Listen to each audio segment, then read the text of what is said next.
ఇర్మియా గ్రంథము 10వ అధ్యాయము 1-25 వచనములు. ఇశ్రాయేలు వంశస్థులారా, యెహోవా మిమ్మును గూర్చి సెలవిచ్చిన మాట వినుడి. యెహోవా సెలవిచ్చునదేమనగా, అన్యజనుల ఆచారముల నభ్యసింపకుడి. ఆకాశమందు అగపడు చిహ్నములకు జనములు భయపడును, అయితే మీరు వాటికి భయపడకుడి. జనముల ఆచారములు వ్యర్థములు.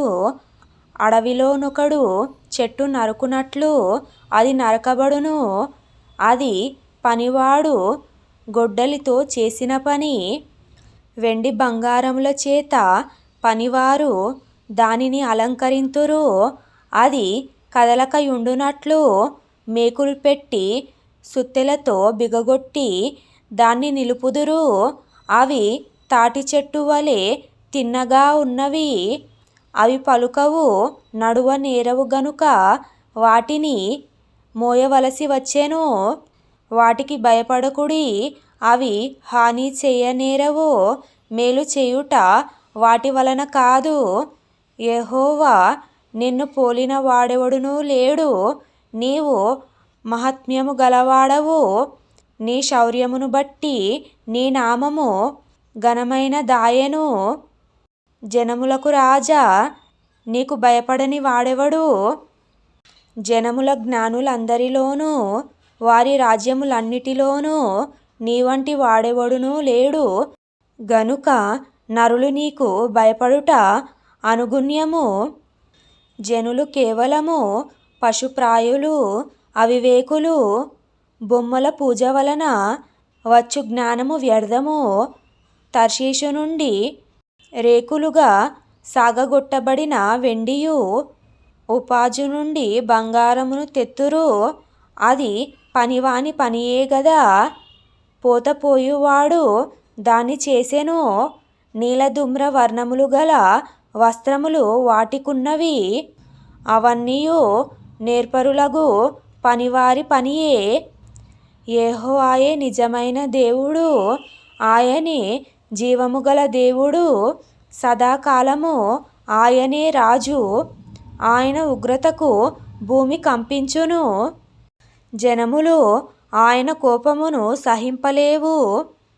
మీరు వారితో ఇలాగు చెప్పవలెను, ఆకాశమును భూమిని సృజింపని ఈ దేవతలు భూమి మీద నుండకుండను, ఆకాశము క్రింద ఉండకుండను నశించును.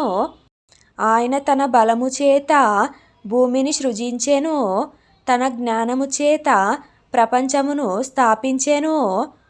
తన ప్రజ్ఞ చేత ఆకాశమును విశాలపరచెను. ఆయన ఆజ్ఞ ఇయ్యగా జలరాశులు ఆకాశ మండలములో పుట్టును. భూమ్యంత భాగములలో నుండి ఆయన ఆవిరి ఎక్కజేయును.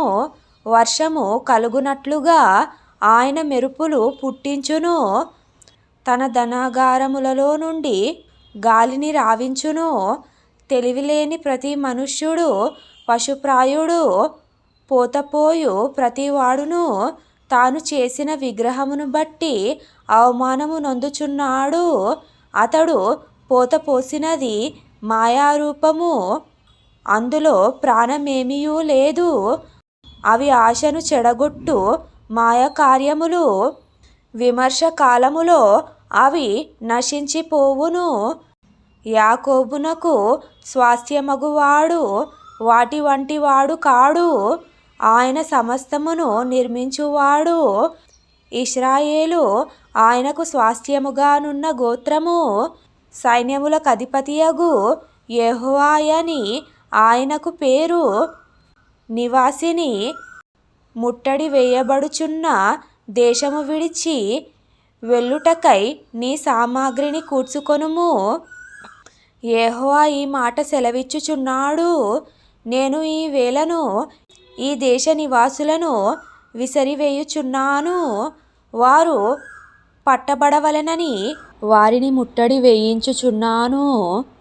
కటకట నేను గాయపడితిని, నా దెబ్బ నొప్పి పెట్టుచున్నది. అయితే ఈ దెబ్బ నాకు తగినదే అనుకొని నేను దాన్ని సహించుదును. నా గుడారము చినిగిపోయెను, నా త్రాళ్ళన్నీయు తెగిపోయెను. నా పిల్లలు నా యొద్ద నుండి తొలగిపోయి ఉన్నారు, వారు లేకపోయిరి. ఇక మీదట నా గుడారమును వేయుటకైనను నా తెరల నెత్తుటకైనను ఎవడునూ లేడు. కాపరులు పశుప్రాయులై యెహోవా యొద్ద విచారణ చేయరు గనుక వారే వర్ధిల్లకయున్నారు. వారి మందలన్నీయు చెదరిపోవుచున్నవి. ఆలకించుడి, ధ్వని పుట్టుచున్నది, దాని రాక ధ్వని వినబడుచున్నది. యూదా పట్టణములను పాడైన స్థలముగా చేయుటకును నక్కలకు చోటుగా చేయుటకును ఉత్తర దేశము నుండి వచ్చుచున్న గొప్ప అల్లరి ధ్వని వినబడుచున్నది. యెహోవా తమ మార్గము నేర్పరచుకొనుట నరుల వశములో లేదనియు, మనుష్యులు తమ ప్రవర్తనయందు సన్మార్గమున ప్రవర్తించుట వారి వశములో లేదనియు నేనెరుగుదును. యెహోవా, నీవు నన్ను బొత్తిగా తగ్గింపకుండునట్లు నీ కోపమును బట్టి నన్ను శిక్షింపక నీ న్యాయవిధిని బట్టి నన్ను శిక్షింపుము. నిన్నెరుగని అన్యజనుల మీదను నీ నామమును బట్టి ప్రార్థింపని వంశముల మీదను నీ ఉగ్రతను కుమ్మరించుము.